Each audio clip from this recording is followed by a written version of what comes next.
The new big problem in America is, of course, white people are always calling the cops on black people. White people are always messing with black people.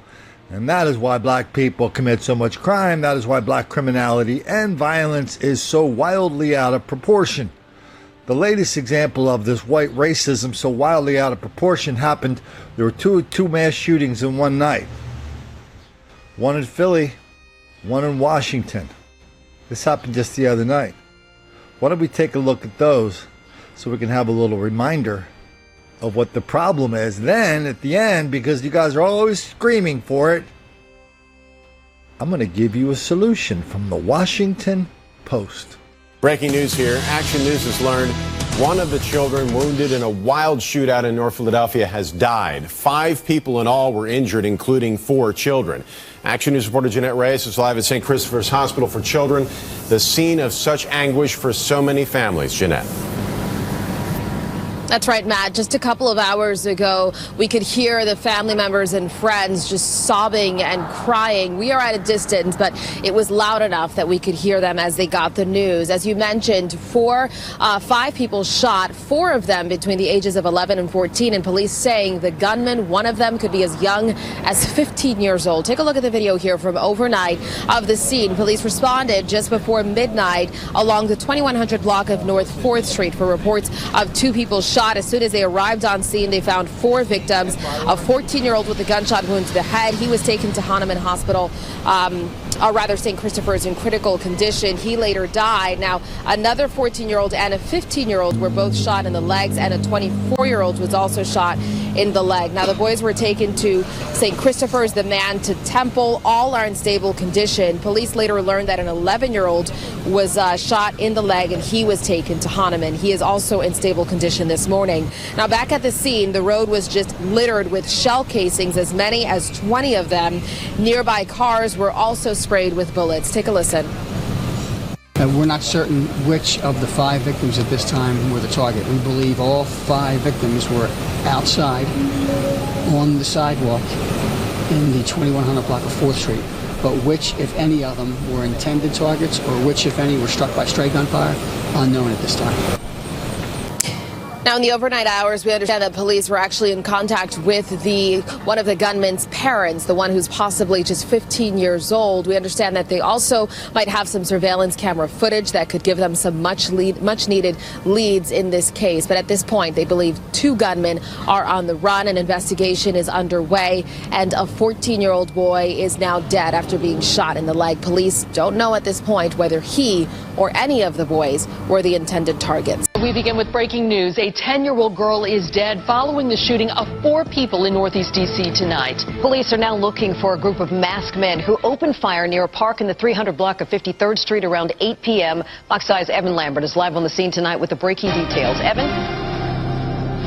Sean, you can see that there is a major police presence still here at the scene as investigators try to find out who was responsible for this shooting. It happened just down this street here, and it claimed the life, as you mentioned, of a 10-year-old girl. Police say about 15 to 20 people were standing outside right around 8 tonight. That's when a black Infiniti SUV pulled up, and 4 men got out of the SUV and started firing randomly into the crowd. 4 people were hit, including that 10-year-old girl who neighbors say just recently had a birthday. The other 3 people hit are adults and survived, according to police. Tonight we heard from Assistant Chief Chanel Dickerson and Mayor Bowser on this heartless violence that took that young girl's life. They came out in this community without regard to human life and opened fire. And we have to stand up as a community to say no more. A 10-year-old girl lost her life here today. All the hopes and dreams that her family had for her is gone. And we have to be outraged. We have to work with the police. You have to work with us to remove illegal firearms from our city. The department has been working with this community hand in hand throughout the summer months. We know that members of the community will continue to work with the police department to let us know anything they know about what happened here tonight. Of course, the New York Times says that 75% of mass shooters are black. The trolls just cannot get their minds around that. They're constantly saying that's not true.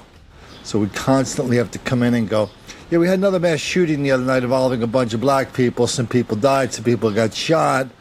Yeah, you got anything?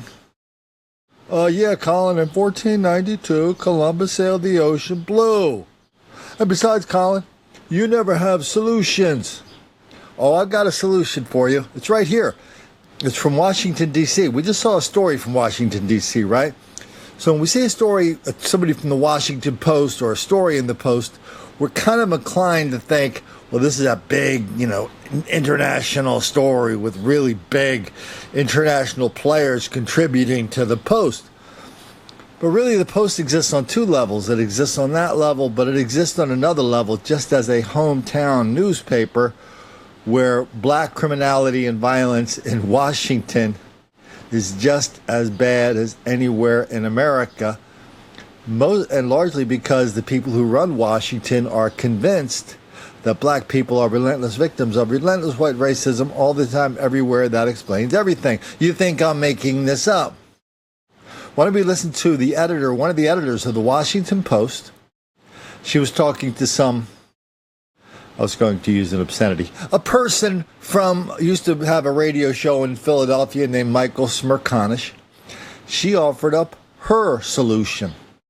Hey, Karen, we came at this from slightly different angles, but humor me for a moment on my issue. What do you think about Starbucks closing only the U.S. locations?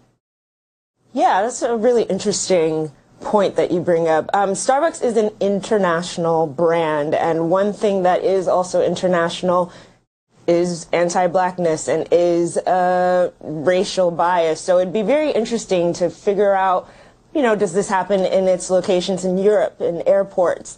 But for me, again, I agree with you in the sense that whether or not this is a PR move, look, an afternoon of racial bias training, and we don't even know exactly what is going to be entailed in that training, is not going to solve the issue. What I argued in my piece for the Washington Post was that this is an American problem. So when you have white folks, non-black people of color that are so quick to call the police on black people in a particular space, knowing what we know about what can happen to black people after encounters with police, whether it be arrests, detentions, or injury, or even death, I think is what we really need to be talking about. So who's going to train not only the Starbucks employees, but who's going to train teachers, refraining from calling the police on black kids in schools? Who's going to train the mom and pop stores, real estate developers, landlords? I mean, really and honestly, I think America needs about 100 years worth of racial bias training.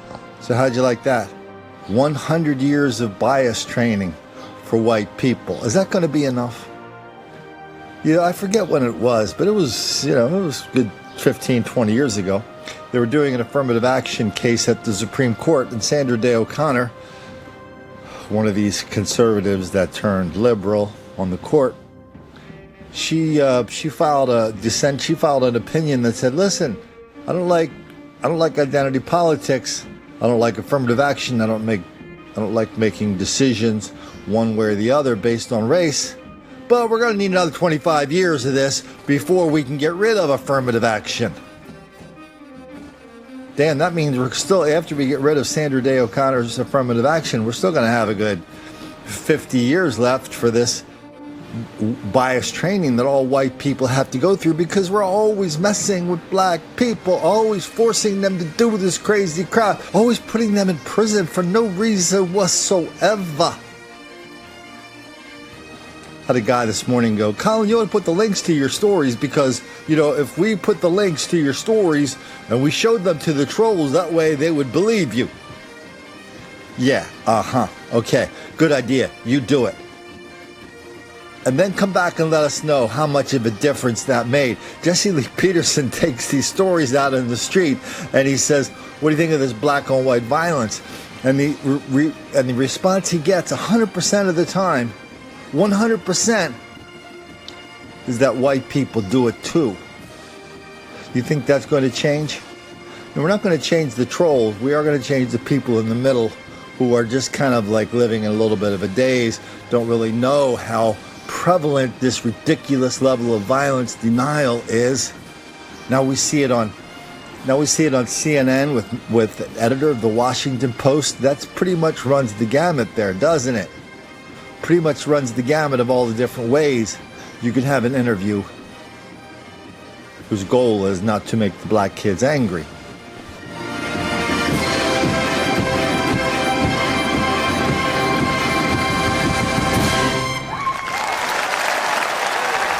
The Gale, theme music for the film The Last of the Mohicans, and featuring the fiddle of musician Justin Willman and the tenor sax of Colour Sergeant Gordon Carter.